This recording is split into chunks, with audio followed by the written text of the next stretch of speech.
Je ne me rendais pas compte du tout de ce que ça allait être et du boom que ça allait être. Et voici donc l'histoire de la Star Academy. Et moi, j'étais le professeur de chant. 84 jours de compétition. Ils sont 16 à vouloir devenir stars. Bienvenue, soyez les bienvenus à Star Academy. La Starac, ce qui était vraiment passionnant, c'était les cours. On n'était pas des coachs, on était des vrais professeurs.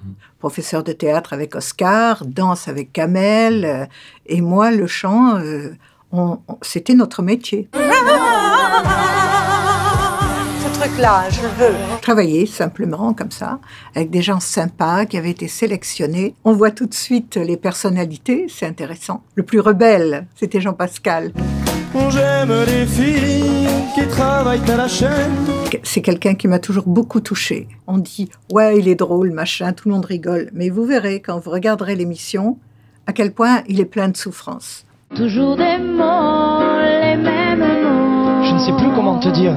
C'est vrai que Jennifer a complètement marqué l'émission aussi. Je l'ai entendu chanter Respect et j'ai entendu dans sa voix une vibration très haute, très claire, très jolie. Et je me suis dit, ça c'est intéressant.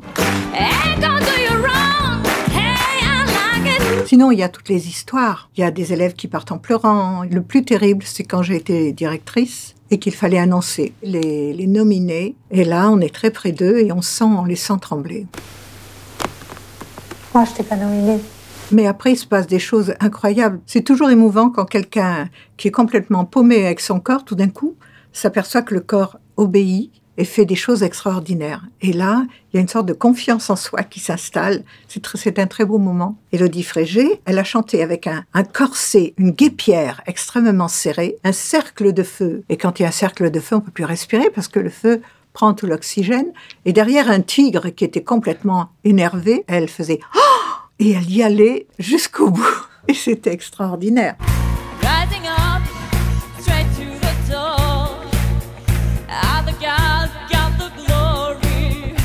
Elle est allée puiser au-delà d'elle-même. Et ça, je l'ai admiré aussi. De toute façon, je les admire énormément. Prends autour de l'univers.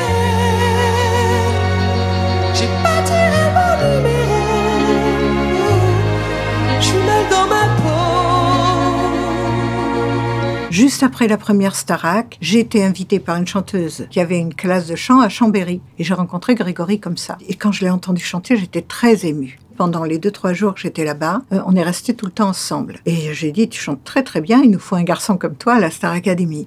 Et chaque fois, elle prenait un petit air sombre. À un moment donné, il est parti et c'est une jeune fille qui était là. Elle m'a dit, il a la mucoviscidose. Et là, j'ai eu un choc. Lorsque je suis rentrée à la Starac, j'en ai parlé à Alexia, mais elle s'en souvient plus. Et puis, il n'est pas venu à la 2e, il n'est pas venu à la 3e. Moi, je suis partie à la 4e. Mais je savais que s'il venait, Bruno Berberès le louperait pas. Et après, je l'ai croisé, bien sûr, quand je suis allée sur le plateau, quelquefois. J'étais heureuse de le voir heureux, en chantant. Et bien sûr, cette chanson, c'était pour lui, le texte est tellement extraordinaire par rapport à lui. L'émotion qui est mise dedans est extraordinaire. Dodo l'enfant, Dodo.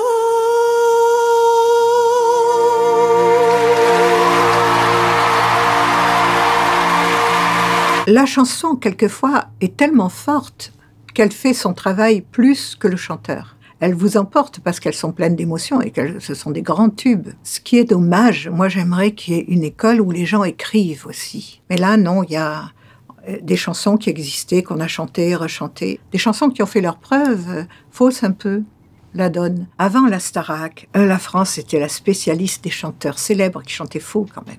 C'est fini tout ça. Et ça, c'est grâce à la Starac. Je ne me rendais pas compte du tout de ce que ça allait être et du boom que ça allait être. Ça, c'est une chose que j'ai apprise. Je n'imaginais pas du tout avant les premières sorties dans la rue, où tout d'un coup, tout le monde se précipite, vous arrache vos beaux foulards. J'ai jamais vu ça. Et je me suis rendu compte de l'impact énorme de la télévision. J'imagine que pour eux, ça a été effrayant aussi, parce qu'ils étaient tellement protégés, ils étaient dans leur petit monde, comme une colonie de vacances, et d'un seul coup, ils ont vu ça, cet engouement incroyable. Laurent, chez du marchand. Ah oui, ce serait bien si ça revenait. Je sais pas si moi j'aurais l'énergie ou si je serais encore en vie. Mais ce serait bien.